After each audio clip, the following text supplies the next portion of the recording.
Atëherë, ne kemi pasur një javë një herë shumë intensive e gjithë gjenerata Z, sepse është bërë halftime i Super Bowl në Amerikë dhe ka kënduar dhe ka performuar këngëtari Bad Bunny. Por ajo që u bë shumë le të themi u diskutuai shumë ishte reagimi që bëri Trump pastaj për këtë performancë, sepse e quajti si antinacionaliste dhe e quajti sikur ishte një performancë që kërcënonte sloganin e tij Make America Great Again, sepse Bad Bunny përmendi të gjithë shtetet e kontinentit të Amerikës, domethënë ai shprehu një le të themi gjithë diversitetin e kulturave që Amerika vërtet ka, dhe kjo për Trumpin ishte performanca më e tmerrshme që është bërë ndonjëherë në halftime të Super Bowlit.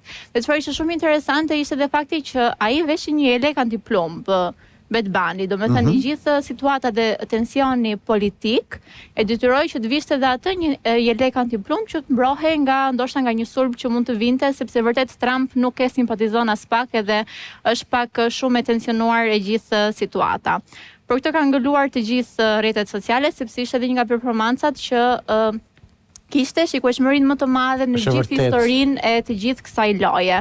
Dhe fakti që ai këndoi spanjisht në Amerikë dhe në le të themi eventin më amerikan të mundshëm, shkaktoi pastaj gjithë debatet e tjera dhe polemikat e tjera. Po ky vetë është latin, vetë është nga Amerika Latine, duhet jetë apo? Po. Është nga Amerika Latine.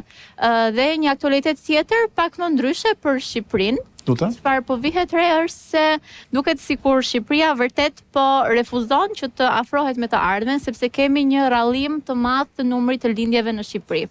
Është mbi 70%, më pak lindje krahasimisht me vitet 90. Nëse më parë kishim 80.000 lindje, tashmë kemi 20.000 lindje dhe mesatarisht kemi një lindje pra një fëmijë në një familje. Dhe kjo është vërtet shumë shqetësuese sepse nuk po rrisim më një brez të ri, nuk kemi më forcë riprodhuese dhe mosha mesatare e Shqipërisë tashmë ka shkuar në 44 vjeç. 2100 mbaron ka thënë, 2100 mbaron gjithçka. Dhe gjitha kjo për 35 vite, domethënë një raport kaq i ndjeshëm për vetëm 35 vite. Dhe kjo është vënë shumë re në qytetin e Dibrës, sepse gjatë një viti në Dimër kanë ndodhur thjesht 800 lindje, rreth 800 lindje brenda vitit dhe kjo është vërtet shqetësuese për popullimin dhe për popullatën tonë. Ka shumë faktorë të ndryshëm, siç është emigracioni, sepse vërtet të gjithë të rinjt tashmë janë drejtuar drejt vendeve europiane, janë kushtet që janë në Shqipëri, mos përballimi i jetesës dhe shumë të tjera, por vërtet shpopullimi i Shqipërisë është shumë shqetësues. Merr një zotim këtu që kur ti je 26 vjeç, ti do kesh menduar ta kesh të bësh tani, prandaj janë vetëm si dashuria sot. Po ta zgjas pak kohën. Çfarë aktualiteti kemi Albatros? Unë kam 2 gjëra, një shkurt tjetra pak më gjatë. Si dhe për festën e Shën Valentinit, shumë njerëz kanë ardhur në Shqipëri, në Tiranë, kanë ardhur nëpërmjet portës ajrore e aeroportit të Tiranës. Është interesant të cekim që aeroporti i Tiranës në kohën kur e ka marrë menaxhimenti aktual, që është pjesë e grupit Kastrati, i ka pasur 700.000 udhëtar. Sot ka shkuar në 12 milion, 2025-ta, edhe sipas informacioneve që unë kam, menaxhimenti që është do e bëni punë të jashtëzakonshme dhe mendoj që Shqipëria duhet të jetë falënderuese për këtë, synon të shkojnë në 20 milion. Targeti i radhës është 20 milion pasagjerë në aeroportin e Shqipërisë, që do të thotë që Tirana kthehet në një destinacion që mund të konkurrojë me destinacionet globale. Kjo është një gjë e mirë. E dyta është çështja Balluku. Ne po flasim shumë tash për këtë hovin që po merr spaku e tjerë. Dhe këtu ka dhe një thashë them në Shqipëri që prapa s'ka pakut, janë Amerikanët thonë bë këtë, Amerikanët thonë e kanë bërë rastin kundër Ballukut. Kjo nuk është e vërtetë.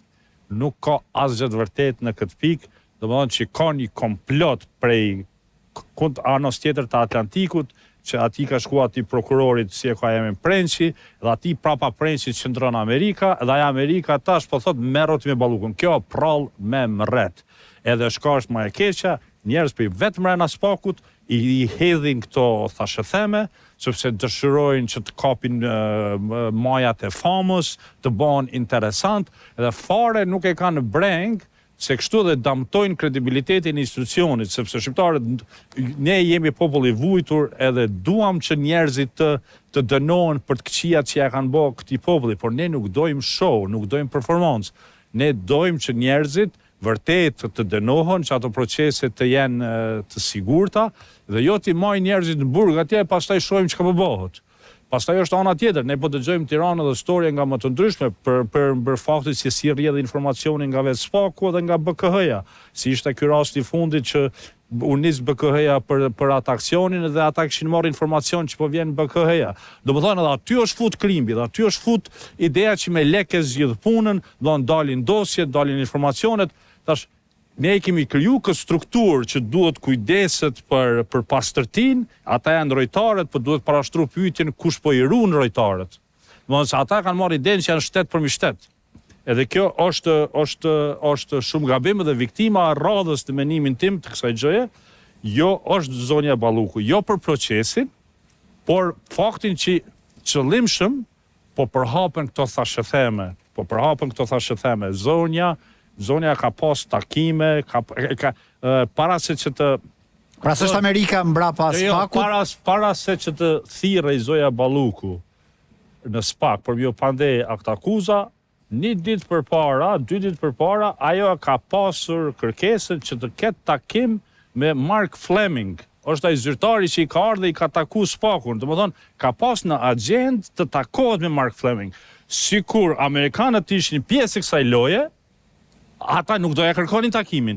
Vetëm pasi është bë publike akta akuza. Ka për ne është apo s'është Amerika mbrapa? Problemi është apo fajtora ajo, valla, kjo na intereson. Jo, por nëse është apo s'është Amerika, aty mos jetë fare Amerika. Është fajtora ajo apo jo? Nëse ajo është vërtet fajtore. Si ne na duhet mbas SPAK-u diçka. Ti vetë SPAK-u me forca Amerika për të bërë drejtsinë e Shqipërisë. Nëse ajo është vërtet fajtore. Po? SPAK-u nuk duhet tash të mshefet me atë idenë ne po e bëjmë se kemi Amerikën mbrapa. Nuk duhet. Pra SPAK-u po thotë që po e bëj për Amerikën. Jo, domethënë ti duhet të jesh me të vërtetën, duhet të jesh me faktet. Ty nuk të duhet Amerika për me ndjek një person që ka bë krime. Nëse ti të duhet Amerika, domethënë aty ke një problem. Edhe këto janë pralla me mret, edhe janë lojnat këqija që damtojnë kredibilitetin e drejtësisë re edhe të Shqipërisë. Mos do çik demontim nga këndvështrim tjetër kjo? Sa i përket kësaj rritjes së numrit të turistave, kjo në vetvete është një gjë pozitive, por parë në ekonominë e përgjithshme të Shqipërisë, në zhvillimin e sektorëve të tjerë produs, rritja e raportit të ardhurave nga turizmi është një model i keq që sjell mbas luftës së dytë botërore, kur elitat botërore e ndanë botën në një mënyrë pak a shumë të këtillë.